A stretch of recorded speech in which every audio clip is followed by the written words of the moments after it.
Everyone at the Navy headquarters knew the janitor. A quiet man who mopped the halls before sunrise, always wearing that faded ball cap and humming old country tunes. Most people barely noticed him until the day an admiral walked in, looked straight at him, and said a single word that froze the whole room. That one word changed everything. And it reminded everyone in that building, and maybe all of us, that kindness and courage never really disappear, even when the world forgets your name. Hey everyone.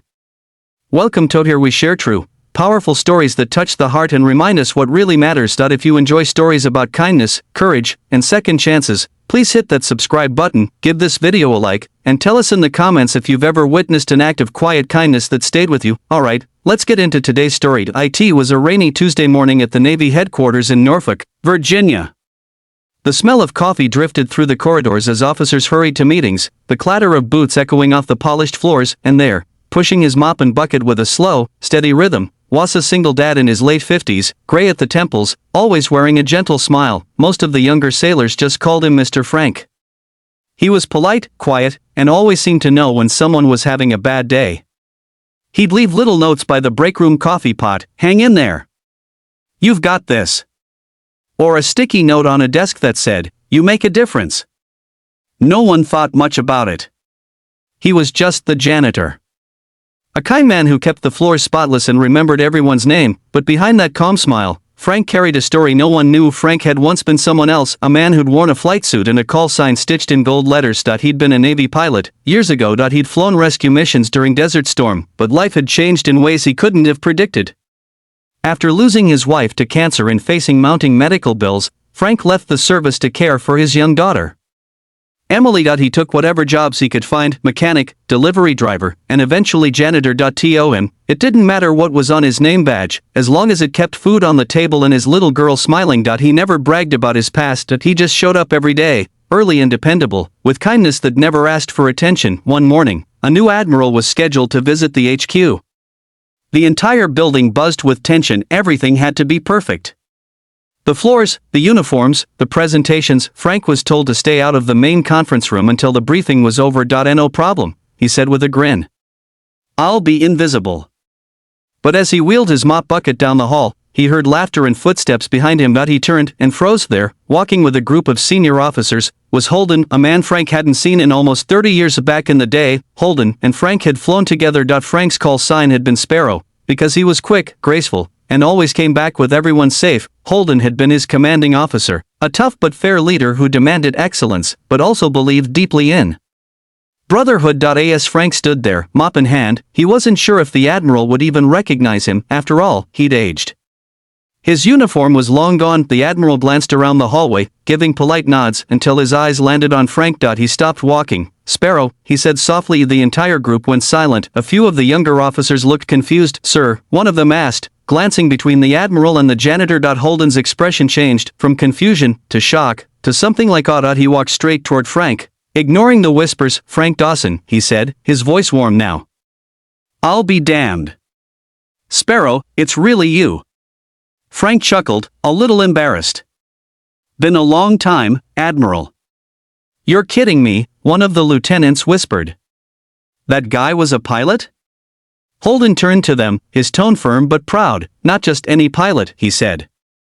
"Sparrow here saved my entire crew during a night rescue in '91. We were flying into a sandstorm. He didn't leave anyone behind." The room went dead quiet. For the first time in decades, Frank's past was laid bare, not by his own words, but by someone who remembered his courage. The admiral shook his hand and said, "You have no idea how many times I've told that story. I never thought I'd get to say thank you in person again." Frank's eyes shimmered, and he smiled shyly. "You already did, sir. You gave me a job when I needed it most." "Job?" the admiral asked. Frank nodded. "You wrote me a reference back in '98. Helped me get my first maintenance gig. I never forgot that kindness." Holden blinked, taken aback. He hadn't even remembered writing it, but Frank had carried that act of kindness for over 20 years. The admiral called everyone together. "Gentlemen," he said, "you see this man? This building stands a little taller because of him, not just for what he did in uniform, but for what he does every day. This is what service really looks like." People clapped, some awkwardly at first, But then with real feeling, even the officers who'd barely noticed Frank before now saw him differently. After the Admiral's visit, word spread quickly through the headquarters. People started stopping to chat with Frank, asking about his stories, his missions, his daughter, but Frank never bragged or sought attention. He'd just smile and say, "The past is the past. What matters is how we treat people today." One afternoon, a young sailor named Chris found himself sitting on a bench outside the building, head in his hands. He just failed an exam that might end his Navy career. Frank, pushing his mop nearby, noticed that he walked over quietly and sat down beside him. "You look like a man who could use some coffee," Frank said. Chris sighed. "I blew it, Mr. Frank. My old man's gonna be so disappointed." Frank smiled gently. "You ever hear about the time I almost crashed a bird because I panicked in a crosswind?" Chris looked up, surprised. "You flew?" Frank nodded. "And I messed up plenty. But every failure I thought ended me was just a turn in the sky, not the end of the flight." They talked for nearly an hour. By the end, Chris was smiling again. He retook the exam 2 weeks later and passed. He later told his friends, "The janitor saved my career."